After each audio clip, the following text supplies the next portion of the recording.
left unsaid. Days that can't be counted by the time till rent. Tomorrow's just another like the one that comes next. The corner of the highway that leads to the job at the desk by the boss with the elegant watch. The tick of the clock and the tick of the clock mark the moments till the ticking stops. Today's podcast is with Raffi Grinberg, who is a business leader, author, and educator based in Washington, D.C. He's executive at Dialogue and the co-founder of the Constructive Dialogue Institute with Jonathan Haidt, both multi-million-dollar education nonprofits and businesses that bring people together through dynamic conversation. He graduated with honors from Princeton and previously worked in management at Bain and Company. He's the author of a mathematics textbook published by Princeton University Press. He also created and taught the popular Adulting 101 course at Boston College. And he has a new book called How to Be a Grown-Up. Enjoy the pod. Raffi Grinberg, welcome to the show. Glad to be here. The very first words of your new book strike me as both frightening and true. You say, quote, "Congratulations, you may have just finished college or high school or moved out of your parents' house and you are beginning your life as an adult. And you're beginning to realize that the vast majority of what you learned in high school and college has no practical relevance to your life. Even worse, there are many things you do need to know about adult life and none of them were taught to you." End quote. That's terrifying. So is that the way you felt at that moment? Or is this the reflection of sort of years later going, oh, yeah, that I should have felt that right away? That is 100% my own experience. Okay. When I started my first job after college, we had to fill out all these forms on the first day. You know, human resources gives you like the tax forms and the health insurance selections. And I was starting with this new class of associates who had all gone to like top universities. Every single one of us went in the hallway to call our parents and ask them what we're supposed to put on these forms.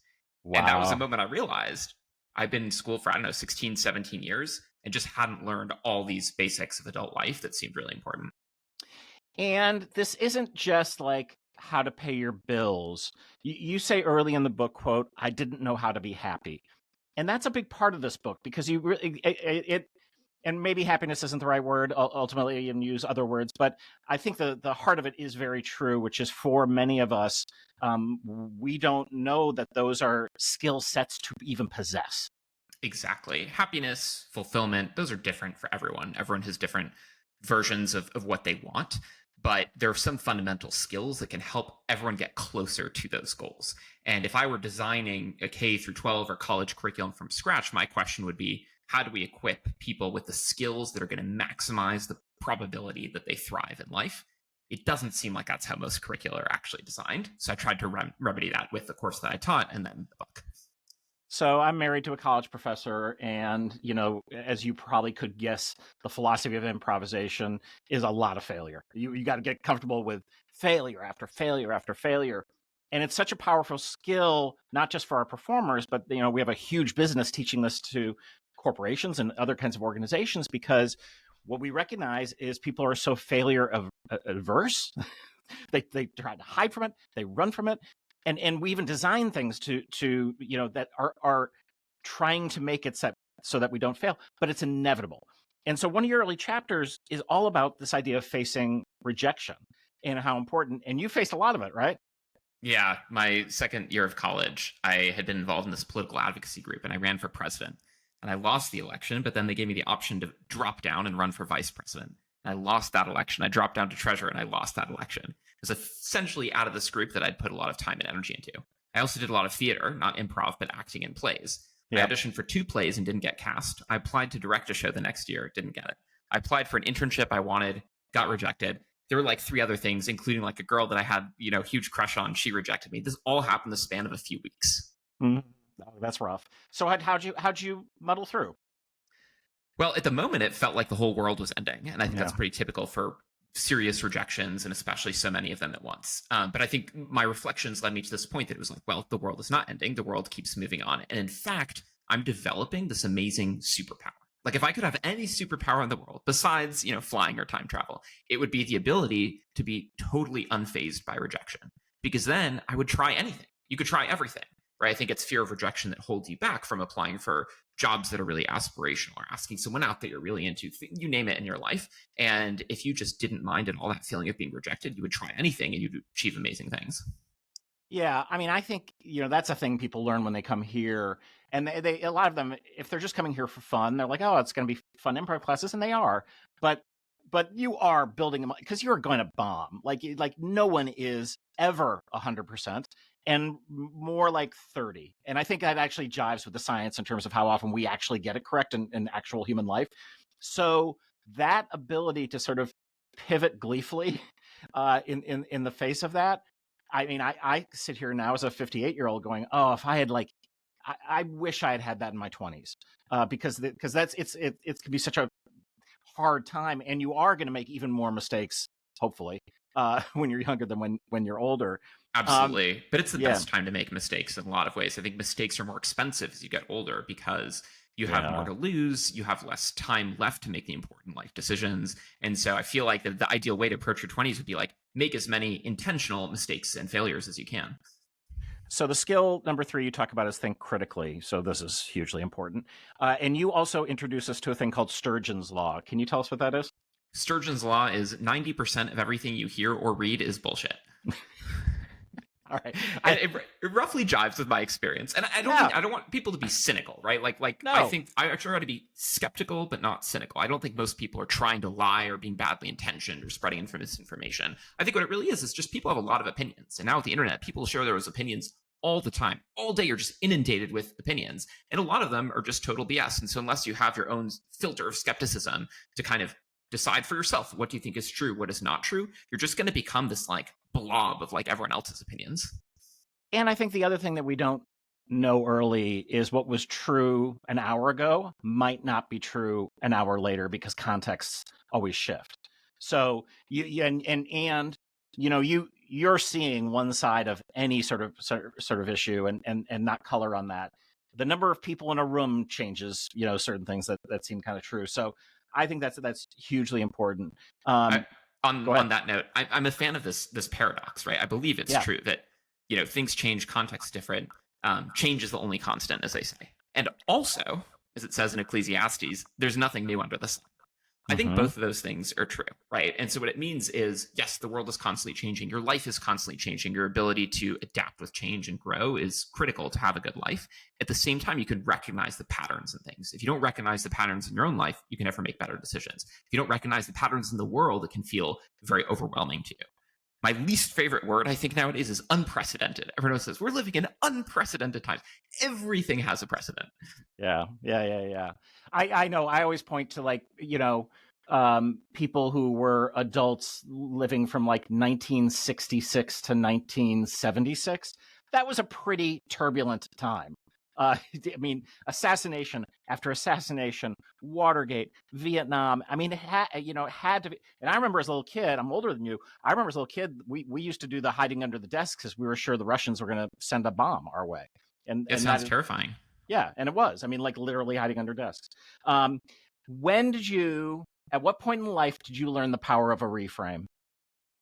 I think I learned it actually when I was reading for the first time this book called Feeling Good by David Burns. Have you read it?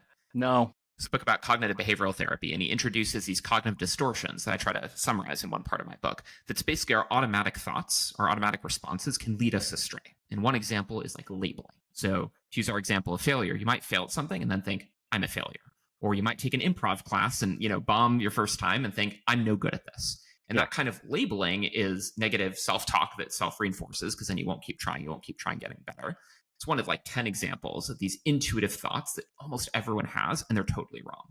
And part of that process that's really important when it comes to critical thinking is being able to intercept those automatic thoughts, especially the more emotional driven ones, and reframe them and think, does this actually make sense? Is this actually true? And I think with 2 seconds of thought, you can realize, no, just because I failed this one time doesn't mean I am a failure. But unless you take the time to do that, that self-talk becomes imprinted in you.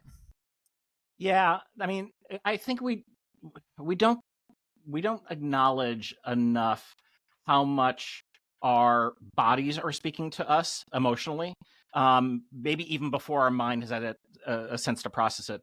And I remember when I first read Kahneman, right, like System 1, System 2, and I'm like, oh, this is such an improv thing because, really good improvisers are just reacting in the moment, but they're also drawing from deep reservoirs of characters and information. That's what makes it seem like it's actual magic, when in fact it is a process by which they have practiced switching from system one to system two, system one, system two.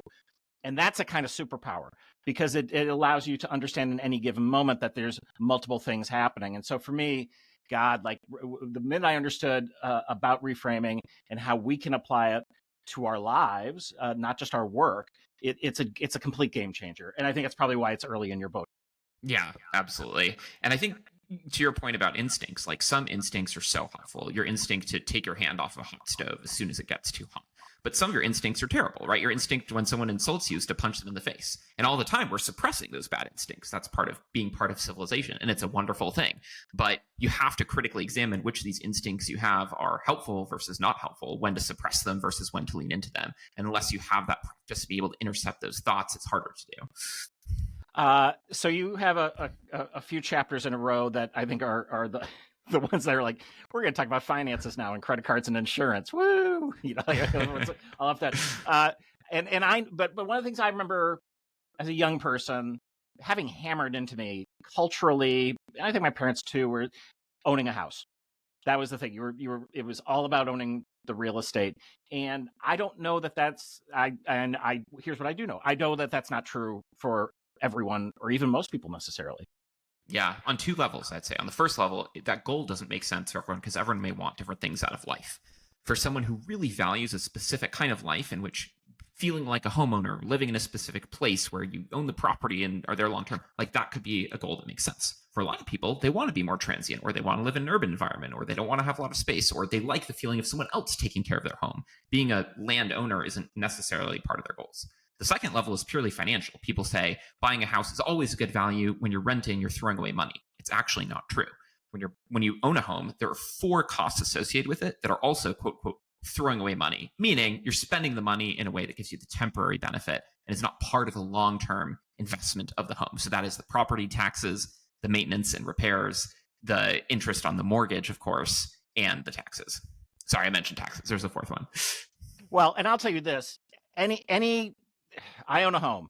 Everything is $10,000.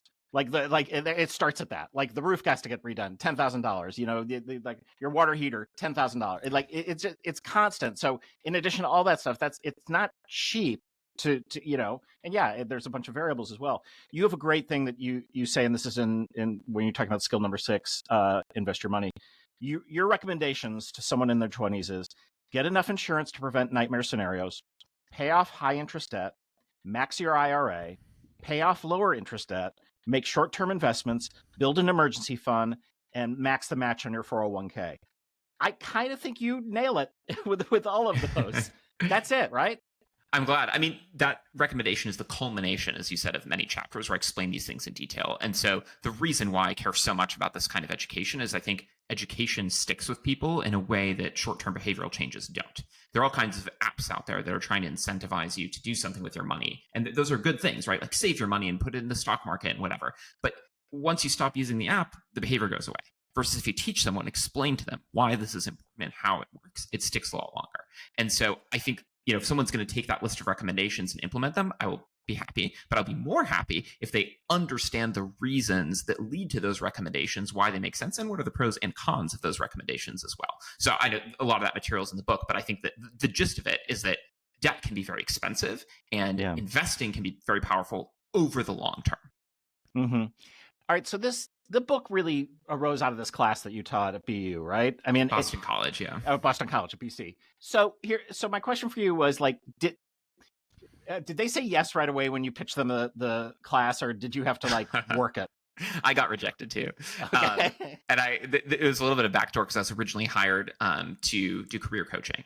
I started in management consulting. And so I was helping students learn these mock interview style called case interviews they use for management consulting. But I was given the title of lecturer, and I found out lecturers are able to teach courses. Like, oh, well, I could teach a course. Can I teach a course that's never existed before? That was technically allowed. So I had to pitch it. It got rejected. I had to refine it many times, and eventually it was accepted. And what was the response that you had? Was it a hit right away? Did it take a little while? Was unbelievably positive. I thought like nobody knew who I was as a professor. It was a class was only limited to seniors. it was available to all seniors, but it was in the undergraduate business school. I just thought there were a million reasons why people wouldn't find it, wouldn't have heard of it. Turns out it filled up within literally 2 seconds of registration opening. So there was a lot of demand already. People saw the title, they read the description, they realized, oh my gosh, I'm about to graduate in 4 months. I don't know any of the things that are in this curriculum. I better take this class. How did the curriculum evolve? So I'm sure you didn't cover all of this, right away. Did you just keep discovering over and over again? Oh yeah, we got to hit this. Oh yeah, we got to hit that. Yeah, in 2 ways. So one of the ways was I collected feedback from my students every week. I remember as a student, I would fill out these course evaluations at the end of every semester. Be like, okay, it'll help the professor improve for next time, but like I didn't get to benefit from that improvement that they make. So I decided I'm going to survey the students every single week on what they like and don't like about the class. I would actually put one of the students in charge of collecting that feedback and delivering me recommendations in front of everyone. So they get to practice giving feedback, synthesizing feedback. That helped me improve every week. And then I, of course, did a survey at the end of the course and every year after. So the students had already graduated. I stayed in touch with him. I kept on asking him every year, which things do you still remember from the course? Which things are useful? Which things that you learned are actually not true in the real world? And I give you the wrong information. What do you wish you had learned? And so all that feedback was helping me improve the course over years. Oh, that's cool. You talk in the book about your mom and your grandfather they planned a surprise activity for you when you were a kid, which was about saving. Can you tell us what that was? Yeah, the activity was brilliant. So we got to make these little crafts and then sell them to my mom for play money. Then she'd bring out these toys that we could buy with the play money we had earned from selling our crafts. And every round we'd buy more toys, sell more things, buy more toys. But in the last round, she brought up this amazing prize, like a giant chocolate bar. And we didn't have enough money for it. Like, no craft we sold you could have possibly earned us enough money to buy that. It turns out if we'd saved the money every round instead of buying new toys every time, we could have afforded it. My grandfather, who I guess was a plant in this game, had saved his money the whole time and bought the chocolate bar. And he totally ruined the efficacy of the lesson because then he shared the chocolate with us. Yeah, but you still remember it. So it had to have some impact. Exactly. And the word budgeting gets thrown a lot, or even saving. What it means specifically is just putting aside money so that you can buy something you want later on, presumably something that's more expensive. So if you save a little money over time, in the long term, you'll have enough to buy something bigger. And one of the main quote unquote purchases I think people save money for is retirement. Retirement means being able to afford your life without having to work full time. If you want to be able to do that, you have to have enough savings. If you want to have enough savings, it's very likely you need to invest the money you're saving. You also talk in here about the fact that money means different things to different people. And I thought about this for myself. I had the great privilege of growing up, well off. My parents were well off, so I didn't have to think about money in that sense. I know I didn't feel competent in understanding money, but I got very lucky in terms of jobs I got, who I married, because I don't handle the books like she does. And so it's really only in recent years where I've been like, well, what is it? Is it the lack of competency? Do I not care about it? And I do have values, ethics, and other things that are all connected to money. And that's just very different from other people who grew up in different situations. And over again, this comes up in your book too, which is it's very hard to, change the way you behave based on how you were brought up. Yeah, exactly. I think money is one of these many dimensions where most people actually live their lives on autopilot. They've been programmed a certain way by their parents, their peers, their teachers, just society around them. And most of the decisions you're making on a day-to-day basis are not conscious. So when you're choosing to buy an expensive coffee at Starbucks versus make it at home, like for a lot of people, it's an unconscious decision because it's kind of just what everyone else is doing. And you kind of just assume because everyone else can afford it, I can afford it too. But everyone has a different life. Maybe you can't afford it. Maybe you'd rather save that money for something that brings you more happiness. If you do this evaluation in your head and decide, I actually do love the Starbucks coffee, it's way better than when I make it home, or the convenience makes it worth it to me, that's great. Keep doing it. But if you realize it's not worth it to me, I'd rather spend my money elsewhere, you start doing that. And so money is one of these many dimensions where you kind of have to break out of that autopilot, examine what are the ways in which I've been, quote unquote, programmed, and reprogram myself according to my own values. I really love the Have a Good Conversation chapter. I think this is, you say in the book, quote, every conversation in our lives has a purpose, end quote. And I know for some people that'll feel onerous.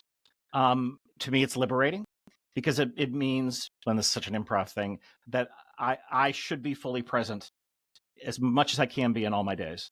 And there's been studies about this, right? That at the end, all we have is our relationships, and how those can fuel us or help us grow and help us through hard things.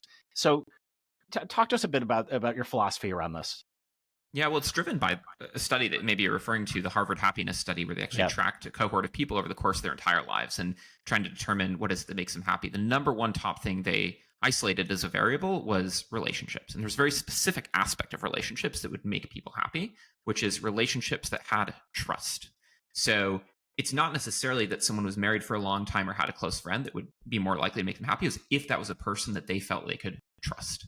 So one purpose of conversations, of course, is building trust. And one of the other things I mentioned in the book is um, every conversation is a purpose. You may not know what the purpose was until much later.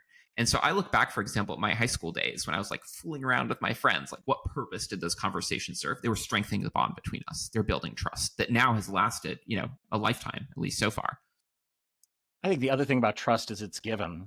You can't demand it. I mean, you can try, but ultimately it is something you give to other people. So your role in that is kind of critical. And again, not a taught thing. I do not remember the college course on trust. Yeah. Another thing that people would be very well suited to learn when they're early on in their life. And like with many of these skills, right? They're subjective and people can learn them through experience. People can learn them through good parenting, good role models. But not all parents role model this. Not all parents, maybe they have great relationships and great trust, but they aren't deliberate about explaining it to their children. And so you end up with people getting to the stage of adulthood and just having very different levels, starting out very different levels, right? It's like kind of like someone came into calculus on day one and like one of them had done pre-calculus and one of them had barely done algebra and one of them didn't know arithmetic. You're like, ready, go. That's basically adult life. And so what I'm advocating for is not that like teachers should be forcing their opinions down students' throats about things that are as subjective as trust or love, but rather isolate the skills that can put everyone on a level playing field and teach them to them. So there's an adage about a good marriage that was said to me once, which I think is true, which is where each person thinks that they won in the marriage. That's something that my wife and I have talked about. You have a line in here that I really just popped to me. And you talk about, with regard to marriage, one criterion that I think gets woefully underrated is this a happy person? Wow, that's powerful. Absolutely. I think most people derive a lot of meaning in their life from making their partner happy. And actually, if you ask most people who are married, what are the main purposes of your life? A lot of them will say it's to make my partner happy, like to be a good spouse. And yet you never learn how to make your partner happy in school. And so part of what I'm trying to teach is the skills to do that, right? To be a good partner, especially a good communicator. That's what I focus a lot on. But another part of it is when you're searching for someone, if you're still in the phase of your life that you're choosing a partner or dating, might as well stack the odds in your favor by trying to find someone whose default mode is happiness, or at least someone who it's easier to make happy than someone else. If you end up with someone miserable or someone whom you're incapable of making happy, it's kind of setting you up for failure. I know a lot of people hate networking, and I certainly understand what they're saying when they say that. However, I know for me, a crucial part of any success I've had in my life was the fact that I frequently put myself out there to meet new people, to do them favors, have them do favors for me. And we've covered this on the podcast before, but this idea of you're going to have strong ties a lot of times, and you're going to have loose ties, and those are good to sort of maintain. And then what a lot of people forget is that these dormant ties, I haven't talked to this person in 3 years. I do this all the time. If I realize, I did it just the other day, I hadn't talked to someone probably in 4 or 5 years, and I'm like, I just was thinking about you. They were so happy to get the email. And so I think that the fact, though, that it takes deliberate practice is the thing that people kind of miss. Is like, you got to really push yourself to get out there, but getting out there is important. Absolutely. And it's hard for someone like me who's naturally more of an introvert. Like, I don't like superficial conversations. And so when I first heard the word networking in this context of like something I had to do, it honestly made me gag a little bit, right? I just imagine people in suits like shaking hands and exchanging business cards and things like that. And I just am averse to that. But then my reframe that was really helpful was like, actually networking is just exploring my curiosity.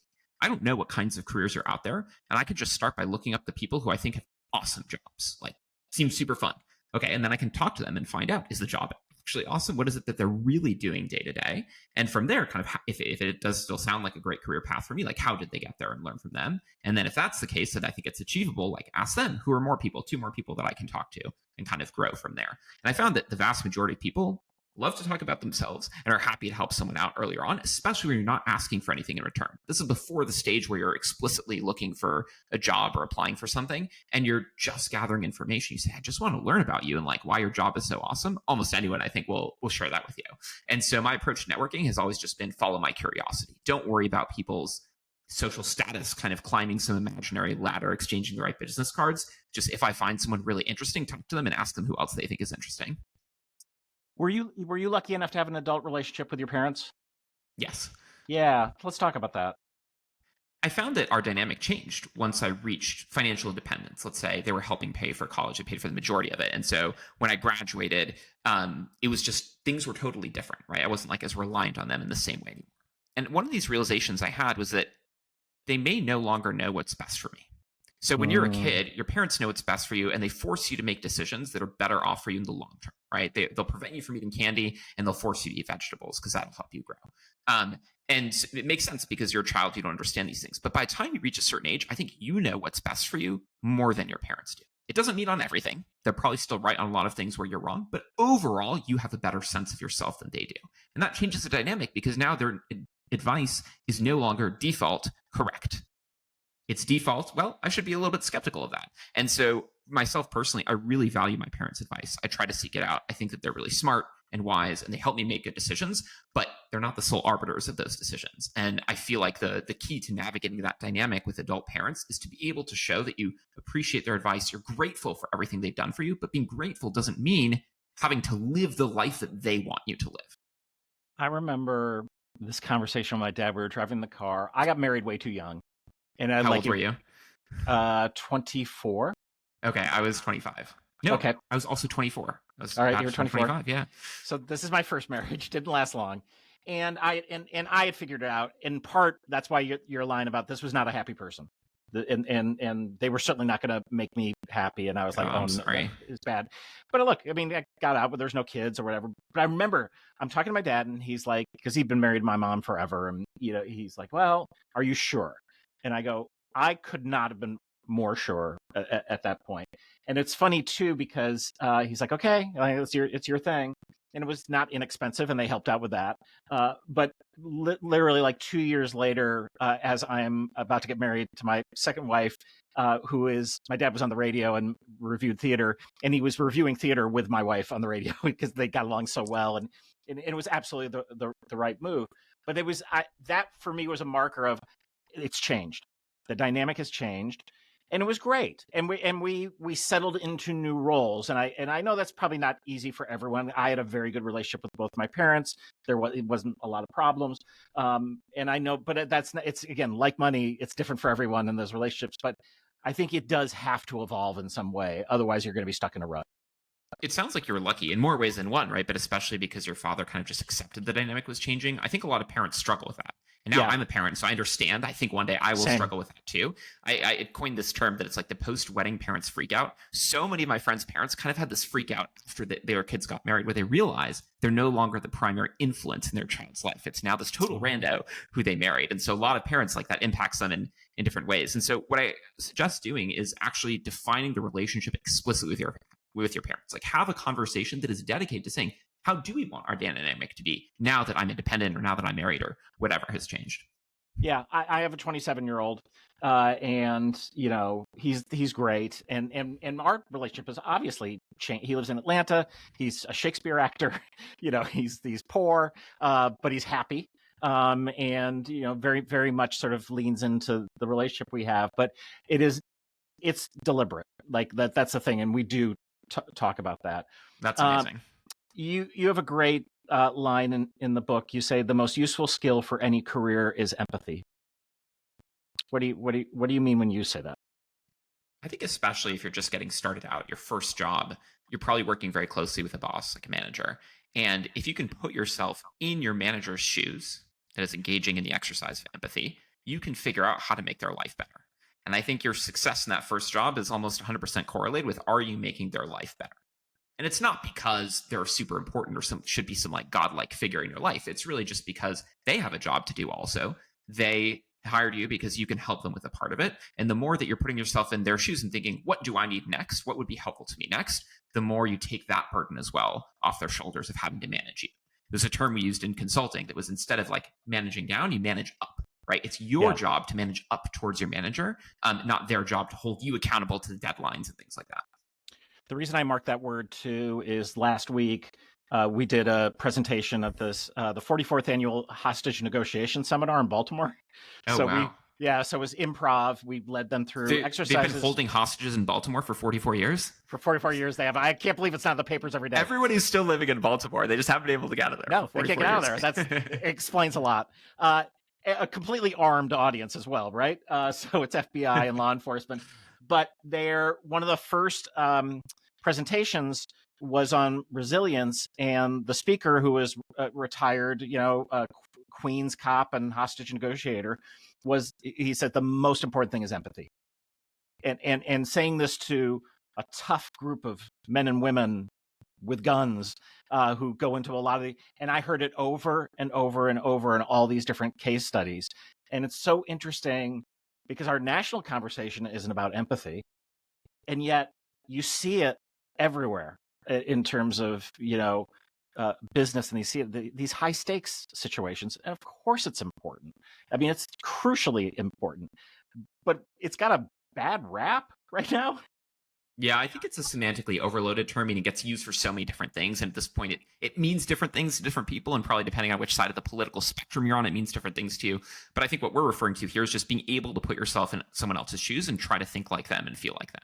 It doesn't mean that you have to sympathize, right? You might be having to empathize with someone who just took a hostage and they're a terrible person. Let's say they're even a terrorist. The purpose of empathy is not, I can feel bad for them and try to help them. The purpose in that case is I want to understand how they're thinking, how they're motivated, so that I can be a better mediator in this issue. All right. In a moment, we're going to ask you for a yes and story. But before we do that, I have a couple of other gems that I've pulled out here that I just want you to talk about. You say, make the email short as possible. Genius. I will say no more. That was as short as possible. That was as short as possible.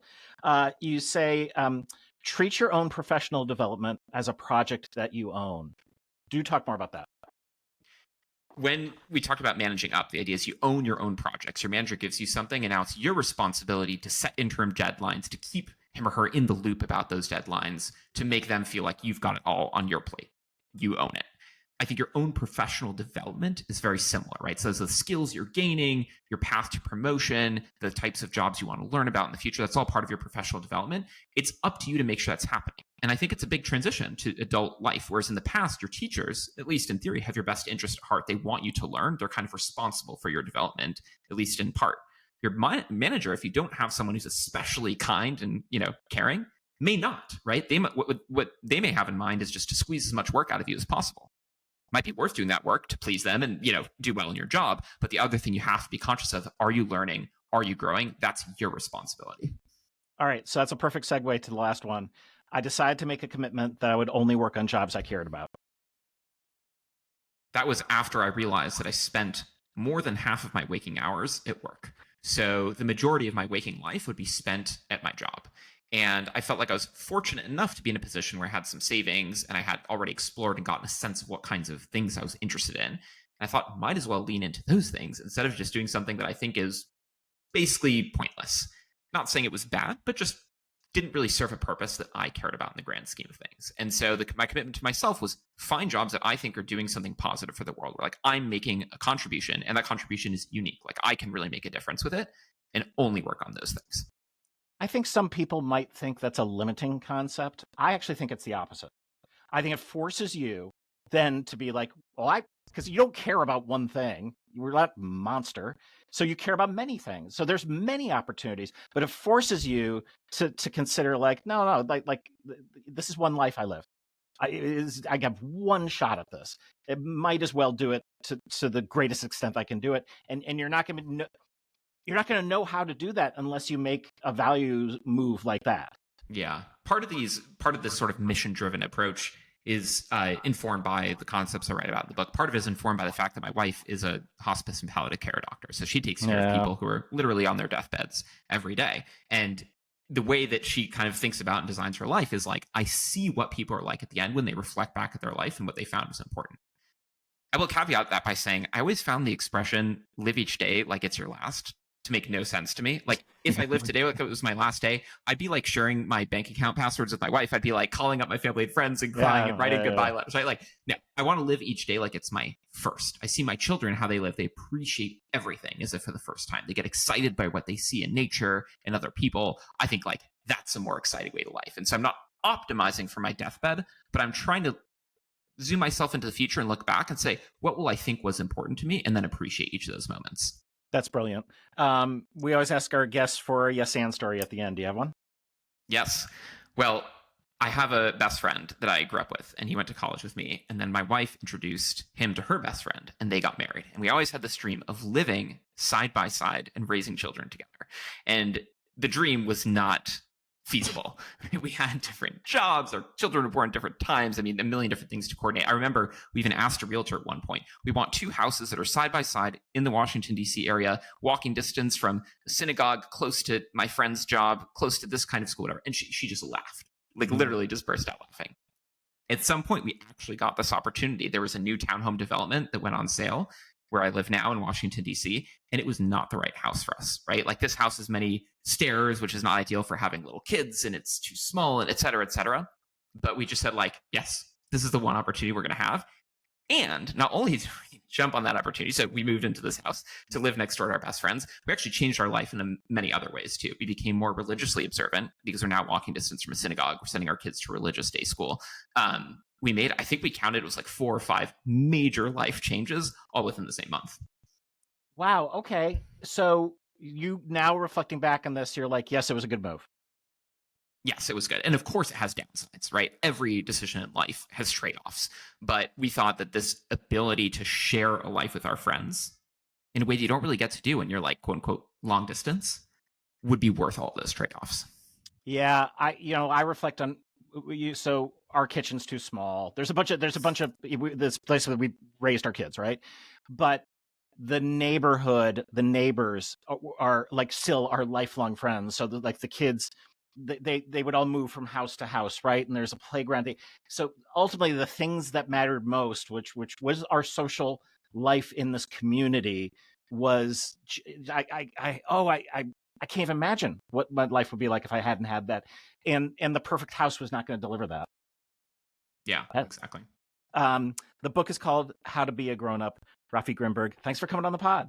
Can I say one quick thing about the book? Yes, you can. Well, you've done an amazing job preparing, by the way. It's like you asked me about every chapter. I will say there's a lot more in there for someone who wants to read it. There are plenty of things we covered, plenty of things we didn't cover. And for me, this is a mission, right? I'm not making a career out of being an author and trying to sell copies. It's really about this knowledge could reach only a limited number of people every year that I was teaching. Now it can reach many more people. And so I hope that you and anyone who's listening wants to join me in that mission of spreading the knowledge, trying to make life better for people in their 20s and set them up for more success. So if you don't fall into that category, you may still like the book, but especially gift it to someone who's of that age, and hopefully they'll thank you 20 years down the line. Oh, I've already emailed the title to like 10 friends who have like 16-year-olds or 17-year-olds. I'm like, this is because it's what I would have loved to have had this, because it's very simple, it's very practical, it's funny, and it would force you to consider some things that it's very easy to sort of slide by and glide by and not consider. They'll catch up with you, and you're going to have to at some point. But so much better to be ahead of the game. Thanks for coming to hear that. Thanks for coming up.